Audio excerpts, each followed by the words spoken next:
വേഗം വരുന്ന യേശുക്രിസ്തുവിൻ്റെ നാമത്തിൽ എല്ലാവർക്കും എൻ്റെ സ്നേഹവന്ദനത്തെ അറിയിക്കുന്നു. ഞാൻ ഇന്ന് പറയാനായിട്ട് ഉദ്ദേശിക്കുന്നത് മർക്കോസിൻ്റെ സുവിശേഷത്തിൽ നിന്നാണ്. ബൈബിളിൽ മത്തായി എഴുതിയ സുവിശേഷമാണ്. പുതിയ നിയമത്തിൽ ഒന്നാമത്തെ പുസ്തകം, ഇത് രണ്ടാമത്തെ പുസ്തകമായ മർക്കോസ്. അപ്പോൾ ആ മർക്കോസിൻ്റെ സുവിശേഷത്തിൽ നിന്നാണ് ഞാനിന്ന് പറയാനായിട്ട് ഉദ്ദേശിക്കുന്നത്. 9-ാം അധ്യായത്തെ ആസ്പദമാക്കി പറയാനായിട്ടാണ് ഞാൻ ആഗ്രഹിക്കുന്നത്. പിന്നെ യേശു അവരോട്, ദൈവരാജ്യ ശക്തിയോടെ വരുന്നത് കാണുവോളം മരണം ആസ്വദിക്കാത്തവർ ചിലർ ഈ നിൽക്കുന്നവരിൽ ഉണ്ട് എന്ന് ഞാൻ സത്യമായിട്ട് നിങ്ങളോട് പറയുന്നു എന്ന് പറഞ്ഞു. അതിനുശേഷം വേദഭാഗങ്ങൾ നമുക്ക് വായിച്ച് മനസ്സിലാക്കാൻ പറ്റുന്നത് 1 2 6 ദിവസം കഴിഞ്ഞ ശേഷം യേശു പത്രോസിനെ, യാക്കോബിനെ, യോഹന്നാൻ, ഈ പത്രോസ്, യാക്കോബ്, യോഹന്നാൻ കർത്താവിൻ്റെ പ്രിയ ശിഷ്യന്മാരായിരുന്നു. ഇവരെ 3 പേരെയും കൂട്ടി. അപ്പോൾ ആരൊക്കെയുണ്ട്? പത്രോസുണ്ട്, യാക്കോബുണ്ട്, യോഹന്നാനുണ്ട്. ഇവരെ 3 പേരെയും കൂട്ടിക്കൊണ്ട് ഒരു ഉയർന്ന മലയിലേക്ക്. അപ്പോൾ മലയെന്ന് പറയുമ്പോൾ നമ്മൾ പല രീതിയിലുള്ള വലിയ ഹില്ല് പോലുള്ളതുണ്ട്. ഭയങ്കര ഉയർന്ന മലകളിലൊക്കെ നമുക്കിങ്ങനെ കയറി പോകുമ്പോൾ അറിയാം ഭയങ്കരമായിട്ട് മല ഉയർന്നിരിക്കുന്നത്, താഴ്ന്നിരിക്കുന്ന ഒക്കെ ഉള്ള മലകളുണ്ട്. മലകളെന്ന് പറയുമ്പോൾ അത് നല്ല കട്ടിയായിട്ടുള്ളതാണ്. ഉയർന്ന മലയിലേക്ക് തനിച്ചു കൊണ്ടുപോയി കേട്ടോ. ഇവരെ 3 പേരെയും കൂടെ യേശു ഉയർന്ന മലയിലേക്ക് കൂട്ടിക്കൊണ്ട് പോയി. അവരുടെ മുമ്പാകെ രൂപാന്തരപ്പെട്ടു ഉണ്ടോ. ഈ 3 പേരെയും കൂട്ടിക്കൊണ്ട് പോയതിന് ശേഷം ഇവരുടെ മുമ്പിൽ രൂപാന്തരപ്പെടുക എന്ന് പറഞ്ഞു. അത് ഭൂമിയിൽ ഒരു അലക്കുകാരനും വെളുപ്പിപ്പാൻ കഴിയാതെ വണ്ണം അവൻ്റെ വസ്ത്രം അത്യന്തം വെളുപ്പായിരുന്നു. അവൻ്റെ വസ്ത്രത്തിൻ്റെ കളർ എന്ന് പറഞ്ഞാൽ നല്ല തിളക്കമുള്ള വെള്ള കളറ്. അത് തേജസ്സിൻ്റെ രീതിയാകട്ടെ. ആ വെള്ളം, നമ്മളിപ്പോൾ ഒരു വെള്ള വസ്ത്രമൊക്കെ നല്ലതായിട്ട് അലക്കിയൊക്കെ കഴിയുമ്പോഴത്തേന് അതിനൊരു കളർ ചേഞ്ച് വരും. പക്ഷെ അതല്ല ഇവിടെ സംഭവിച്ചിരിക്കുന്നത്. ഭൂമിയിൽ ഒരു അലക്കുകാരന് വെളുപ്പിപ്പാൻ കഴിയാതെ വേണം അവൻ്റെ വസ്ത്രം അത്യന്തം വെളുപ്പായി തിളങ്ങി. അപ്പോൾ ഏലിയാവും മോശയും അവർക്ക് പ്രത്യക്ഷമായി. അപ്പം ഏലിയാവും ഈ 3 പേരെയും ദൈവം തമ്പുരാൻ മലയിലേക്ക് കൂട്ടിക്കൊണ്ട് പോയി അവർ മുമ്പ് രൂപാന്തരപ്പെട്ടതിന് ശേഷം പിന്നീട് കാണുന്നത് എന്താ? ഏലിയാവും മോശയും അവർ പ്രത്യക്ഷം യേശുവിനായിട്ട് സംഭാഷിച്ചുകൊണ്ട്. അപ്പോൾ യേശുവായിട്ട് ഈ ശിഷ്യന്മാരെ 3 പേരെയും ദൈവം ഉയർന്ന മലയിലേക്ക് കൂട്ടിക്കൊണ്ട് പോകുമ്പോൾ കാണുന്നത് ഏലിയാവും മോശയും പിന്നെ അവർക്ക് പ്രത്യക്ഷമായി യേശുവിനോട് സംഭാഷിച്ചുകൊണ്ടിരുന്നത്. പത്രോസ് യേശുവിനോട്, റബി, നാം ഇവിടെ ഇരിക്കുന്നത് നല്ലത്. ഞങ്ങൾ 3 കുടിൽ ഉണ്ടാക്കട്ടെ, ഒന്ന് നിനക്കും, ഒന്ന് മോശയ്ക്കും, ഒന്ന് ഏലിയാവിനും എന്ന് പറഞ്ഞു. അപ്പോൾ മോശയ്ക്കും ഏലിയാവിനും ഒന്ന് നിനക്കും. താൻ എന്ത് പറയേണ്ടതെന്ന് അവൻ അറിഞ്ഞില്ല. അവർ ഭയപരവശരായിരുന്നു. പിന്നെ ഒരു മേഘം വന്ന് അവരുടെ മേൽ നിഴലിട്ടു.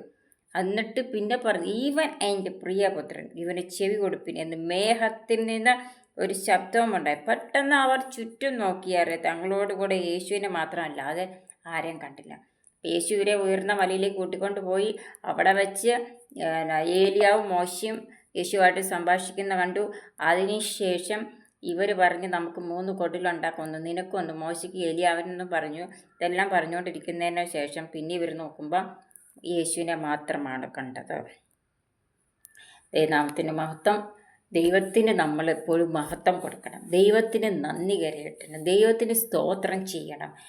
നമ്മൾ ഭക്ഷണം കഴിക്കുമ്പോൾ സ്തോത്രം ചെയ്തിട്ട് കഴിച്ച്, വെള്ളം കുടിക്കുമ്പോൾ സ്തോത്രം ചെയ്തിട്ട് കുടിച്ച്, അപ്പോൾ നമ്മൾ എവിടെയെങ്കിലും പോകുമ്പോൾ സ്തോത്രം ചെയ്തിട്ട്, വണ്ടി ഓടിച്ചുകൊണ്ട് പോയി വണ്ടി ഓടിക്കുന്നവർ, എവിടെയെങ്കിലും ജേർണി ചെയ്യുന്നവർ, അപ്പം നമ്മുടെ ചുരുക്കം എല്ലാ കാര്യങ്ങളും നമ്മൾ ദൈവത്തെ സമർപ്പിച്ച് പ്രാർത്ഥിച്ചതിന് ശേഷം നമ്മളത് ചെയ്യുക.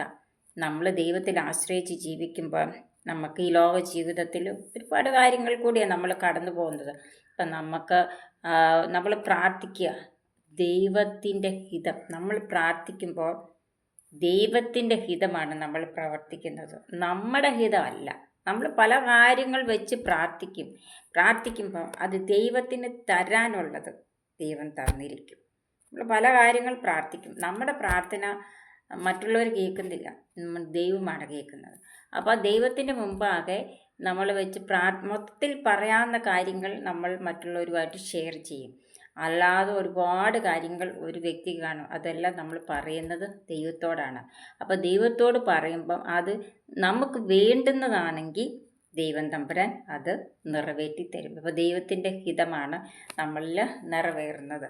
നിങ്ങളെല്ലാം ആയിരിക്കുന്നിടത്ത് കർത്താവ് പരിപാലിക്കട്ടെ, ജയത്തോടെ നടത്തട്ടെ, സ്നേഹത്താൽ, സന്തോഷത്താൽ, സമാധാനത്തിനാൽ, ആശ്വാസത്തിനായി, വിടുതലിനായി എല്ലാവരും ദൈവം നിറയ്ക്കട്ടെ. നിങ്ങൾക്ക് മറ്റുള്ളവരോട് പറയാൻ പറ്റാത്ത കാര്യങ്ങൾ ദൈവസന്നിധിയിൽ സമർപ്പിച്ച് നിങ്ങൾ പ്രാർത്ഥിക്കുക.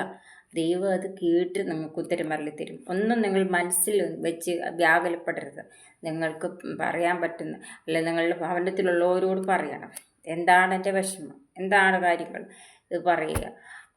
ദൈവത്തിൻ്റെ സന്നിധി സമർപ്പിച്ച് പ്രാർത്ഥിക്കുക. വിടുതലിൻ്റെ കരം ദൈവം തമ്പുരാൻ നീട്ടുന്നതായിരിക്കും.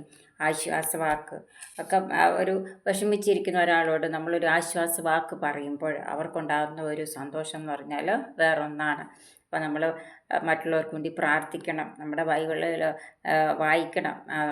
നമ്മുടെ ബൈബിളല്ല, നമ്മുടെ കർത്താവിൻ്റെ വചനം നമ്മൾ വായിക്കണം, പാടണം, പ്രാർത്ഥിക്കണം, ആരാധിക്കണം. ഇതിനുള്ള ജ്ഞാനം ദൈവം തരും. ഇതിന് വലിയ ബുദ്ധിയൊന്നും വേണ്ട, മനസ്സ് മതി.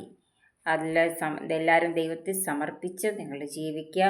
നിങ്ങളായിരിക്കുന്നിടത്ത് കർത്താവ് പരിപാലിക്കും. കുഞ്ഞുങ്ങളെല്ലാം ബൈബിൾ വായിക്കുകയും പ്രാർത്ഥിക്കുകയും ആരാധിക്കുകയും ചെയ്യണം. നിങ്ങളുടെ വ്യക്തിപരമായ ജീവിതത്തിൽ ദൈവം നിങ്ങളെ അനുഗ്രഹിക്കും, ജയത്തോടെ നടത്തും. എന്നെ ഓർത്ത് എല്ലാവരും പ്രാർത്ഥിക്കുക. നിങ്ങളെല്ലാം ദൈവത്തിൽ സമർപ്പിച്ച് പ്രാർത്ഥിക്കുന്നു. God bless you.